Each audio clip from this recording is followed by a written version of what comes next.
一个男人收养了一只迷路的小熊仔，并将它抚养长大。随着小熊体型的增长，男人不得不面临一个现实的问题：是时候把小熊送到保护区去了。然而多年后，当人和熊重聚时，一件意想不到的事情发生了。自从男人最后一次见到那只小熊，已经过去了5年。这对搭档虽然只在一起度过了几个月，但那段时间却是男人生命中最美好的几个月。那段回忆将永远铭刻在他的心中。但如今，一想到他们即将见面，男人就感到十分紧张。如果这只熊与他记忆中的形象大相径庭呢？当内森把杰斯帕送到保护区时，他还只有10个月大。可是，经过多年的野外生活，他的野性本能可能会比以前更加强烈。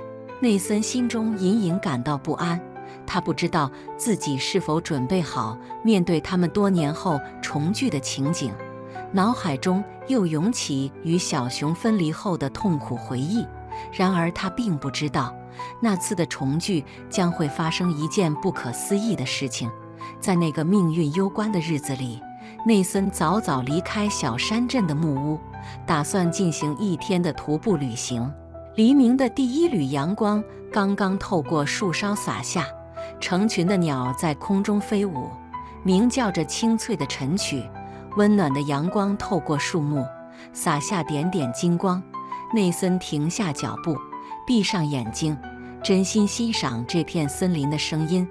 耳边是鸟的欢唱和微风的低语。徒步旅行在他看来并不陌生，这里几乎就是他的后院。他回想起，每当因工作短暂离开这个地方时，总是无法理解为何有人会选择生活在城市，而不是像这样的宁静之地。然而，今天似乎与往常不同。这次徒步旅行中的事件将永远留在他的记忆中。他在树林里深入探索，突然听到一阵微弱的呜咽声。内森停下来，竖起耳朵，努力捕捉声音的来源。他的心跳加速，充满了好奇和担忧。跟随声音，他推开繁茂的灌木丛，来到一个他曾多次造访的地方。森林里散布着一些老旧的狩猎和观鸟隐蔽处，昔日的繁华似乎已被岁月侵蚀。幸运的是，这里的人们已经不再频繁狩猎，但那些隐蔽处却显得相当丑陋。想必最初设计它们的人选择了金属而非木材，因此它们显得格外刺眼。现在，这些结构已然腐烂，破坏了周围的自然环境。内森真希望能把它们都拆掉。平时徒步旅行时，他总是尽量避开这些地方。然而，奇怪的声音却把他吸引到了其中一个隐蔽处。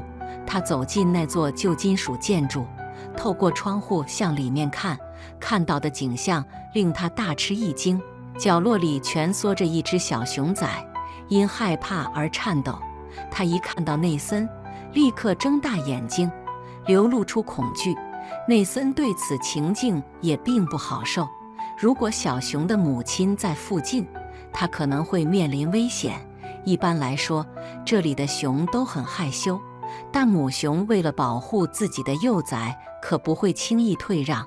他小心翼翼地从旧铁皮建筑后退，仔细观察森林，寻找母熊的踪迹，却没有任何迹象表明它在附近。他慢慢走进隐蔽处，看到小熊更是缩到了角落里。对于一只如此年幼的小熊而言，独自一人是十分不寻常的。内森心中不禁生出怜悯之情。小熊的棕色毛发沾满了污垢，娇小的身躯因寒冷而颤抖，显得十分瘦弱。看到这只可怜的小熊，内森的心里感到一阵疼痛。他的母亲究竟发生了什么？是被遗弃，还是发生了更不幸的事情？他慢慢靠近，小熊不知所措，带着恐惧地望着他。此时内森心中明白，他不能就这样离开，让这个可怜的小生命孤独一人。小家伙，别怕，我不会伤害你。”他温柔地说，声音如同春风般轻柔。他蹲下身，缓缓伸出手，以免吓到小熊。小熊开始没有反应，但内森耐心地等待。最终他闻了闻他的手，然后轻轻用头靠了上来，似乎在寻求安慰。内森不知道小熊在这里孤单待了多久，但显然他需要好好喂养和清理。他小心翼翼地把小熊抱进怀里，决定带它回家，至少在找到合适的栖息之处之前。我不能就这样抛弃你。内森心中暗自下定决心，他知道，如果把它留在这里，他会永远无法原谅自己。虽然他明白自己把一只野生动物带回了家，这并不符合常理，但在这种情况下，他实在无法坐视不理，任由自然的法则支配。他会在没有母亲的情况下死去，生存的几率十分渺茫。回到木屋，内森为小熊准备了一个温馨的角落，铺上柔软的毯子，并放了一碗温牛奶。他生火让屋里变暖，以便让这只可怜的动物迅速感到温暖。看着小熊眼中的恐惧渐渐消退，似乎在温暖、安全的环境中放松了下来。小熊很快就睡着了。内森决定让它好好休息，直到它恢复过来再给它洗澡或者喂食。他在一旁守着，心中却不停盘算着接下来该怎么办。我该如何处理这只小熊？他心里充满了疑虑，他并不确定什么才是最佳选择。但显然小熊现在不能再回到外面去。他把小熊抬起，等待着奇迹的发生。终于，当小熊醒来时，他似乎显得更加神清气爽，充满活力。内森给他准备了一些食物，然后在水槽里放了一些温水，准备给小熊洗澡。看着小熊浑身脏兮兮，毛发打结，内森心里明白，这只小熊的妈妈恐怕已经有一段时间没有过来给它清理了。他不禁想，如果自己没有听到小熊的哭声，它还能在这个世界上存活多久呢？让人惊讶的是，这只小熊在内森给它洗澡的时候表现得非常乖巧，甚至还允许内森给它梳理毛发，这让内森忍不住笑了出来。尽管小熊和他只相处了几个小时，但他已经能感受到彼此之间渐渐建立起的深厚感情，这只是他们之间特殊友谊的开始。在接下来的几个月里，内森和这只小熊形成了一种独特的纽带。他给小熊起了个名字，叫贾斯帕。小熊很快就成为了他日常生活的一部分。内森花了好几个小时和贾斯帕一起玩耍，教他如何觅食，甚至教他在附近的小溪里游泳。贾斯帕则为内森的生活带来了欢乐与陪伴。他甚至没有意识到自己之前一直缺失的正是这种陪伴。贾斯帕活泼可爱，总是能找到新奇的方式来娱乐自己和内森。然而，贾斯帕再也不是那个在角落里颤抖的弱小小熊了，他每天都在长大、变强，逐渐占据了内森的小木屋，空间变得愈发紧凑。内森试着否认这一点，但如果他诚实地对自己说，这对小熊来说，住在一个如此不适合他的地方并不公平。随着贾斯帕的成长，内森的小木屋似乎在不断缩小。尽管小熊仍然活泼可爱，渴望亲近，内森心里也清楚，它已经成为一只强壮的动物。那段时间很快就要到来，贾斯帕将无法再适应这个小木屋，它需要更多的空间，与同类在一起。但内森该怎么办呢？他当然不能把贾斯帕放回野外，因为他并没有生存所需的技能。内森开始研究最佳的解决方案。把贾斯帕送到一个保护区的决定并不容易，但这是对小熊最有利的选择。他无数个夜晚都在思索这个问题，辗转反侧，无法入睡。心中充满了担忧。如果贾斯帕不能和其他熊建立联系怎么办？如果保护区对他不友好怎么办？但他心里明白，他其实是在寻找借口，不想和这位朋友分开。最终，内森犹豫着拨通了一个远在数个州外的保护区的电话。这个地方以对被救助熊的优秀护理而闻名，他尽可能收集所有的信息。保护区同意接收贾斯帕，并向内森保证会好好照顾他，这让他稍稍安心。他们还表示可以定期向他更新贾斯帕的情况。内森露出了微笑，这总比完全把小熊从生活中剔除要好。虽然距离遥远，探望几乎不可能，但至少他知道贾斯帕过得怎么样。终于到了内森和贾斯帕分别的那天，他把贾斯帕装上了自己的卡车。现在的小熊已经太大，无法像当初救他时那样抱在怀里。开往保护区的路途寂静无声，内森连收音机都不敢打开，音乐似乎与悲伤的气氛形成了鲜明的对比，令卡车的空间显得格外沉重。甚至贾斯帕也察觉到了什么大事即将发生，整路上几乎没动。当他们终于到达时，内森与贾斯帕度过了最后几分钟，轻轻抚摸着他的毛发，低声对他说话。贾斯帕用深邃而富有表现力的眼神望着内森，就像他第一次在那只生锈的旧皮革包里找到贾斯帕时一样，仿佛他明白，这就是告别的时刻。内森看到贾斯帕受到热情的欢迎，心中感到一丝宽慰。大家都竭尽所能，让他和小熊感到极为放松和舒适。虽然这次离别很难，但至少场面如此温馨。但当他看到贾斯帕的新家时，内森不禁惊讶地倒吸一口气，这里真是完美，正是小熊所需要的。贾斯帕有一个宽敞的围场，里面满是树木、岩石和小溪。他还会与另外2只同样从小抚养大的熊一起生活。这片地方大得让内森想象不到，简直是生活在野外的最佳替代选择。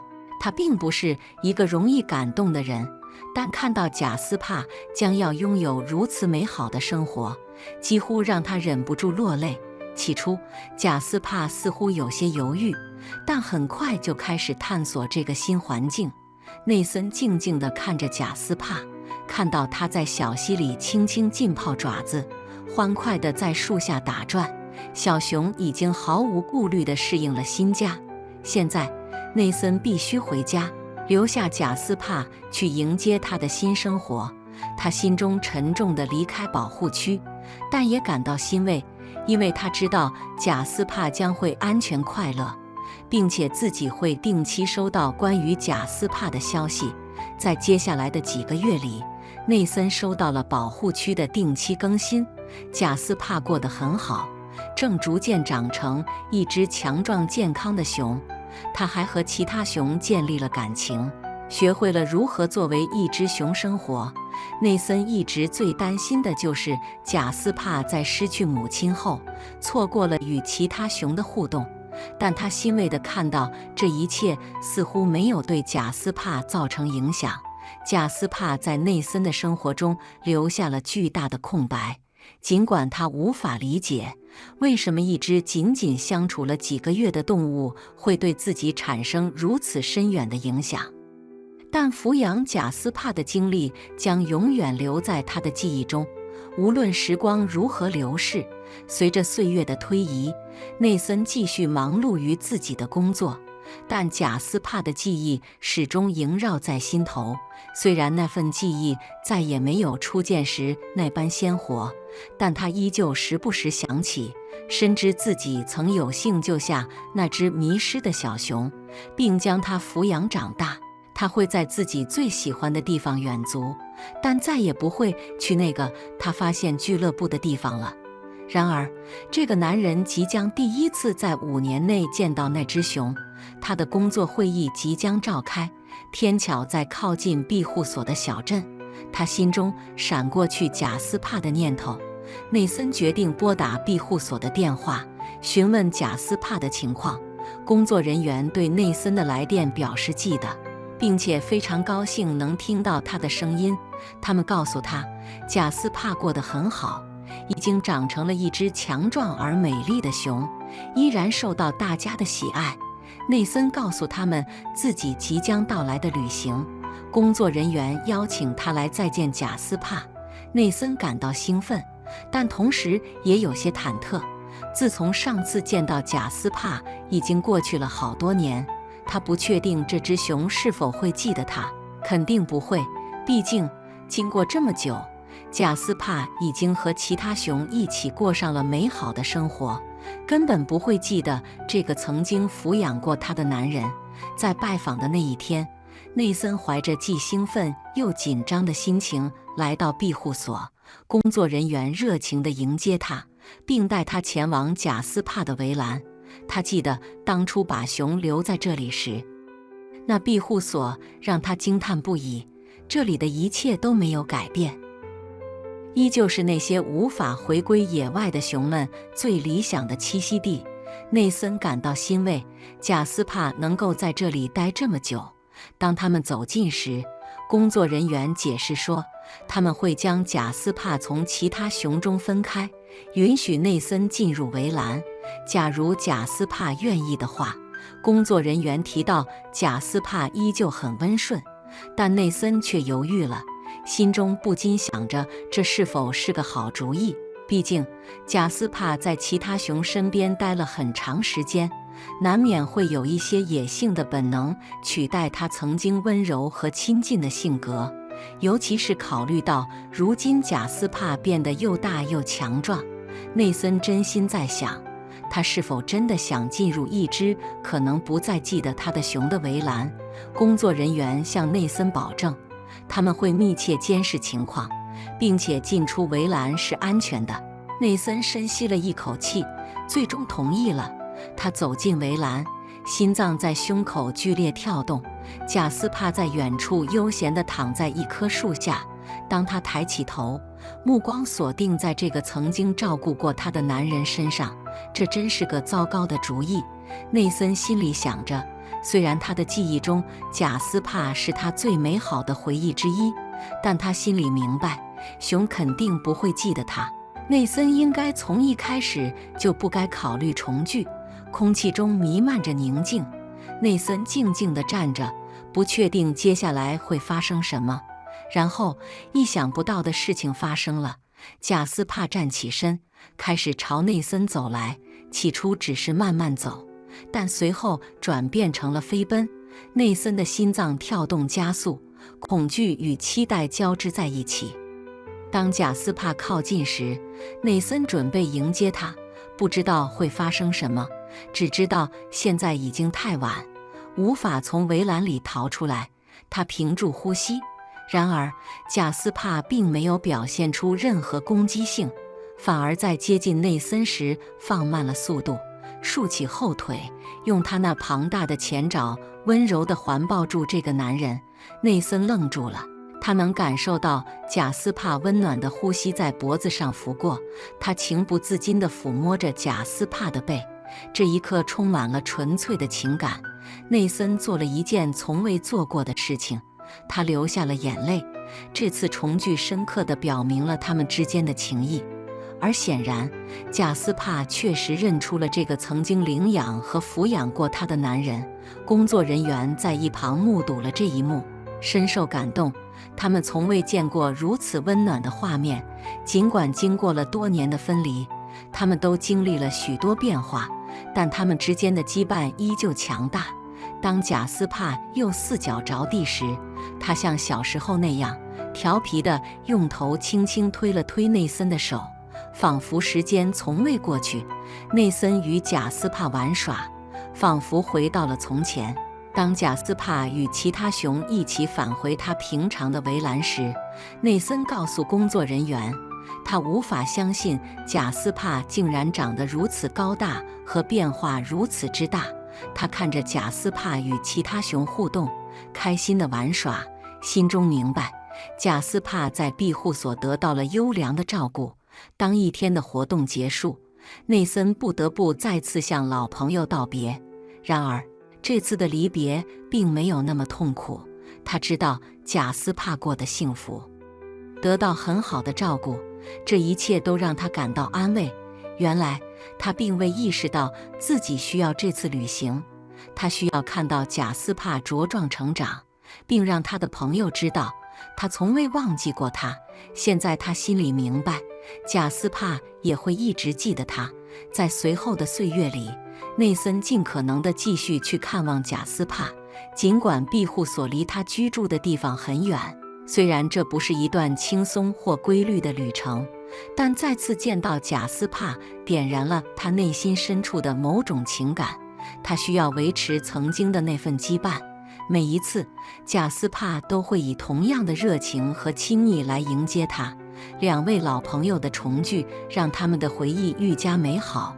感谢您收看今天的故事。如果您喜欢这个视频，请点赞并分享。欢迎在评论区留下您的看法。别忘了订阅我们的频道。我们下个视频见。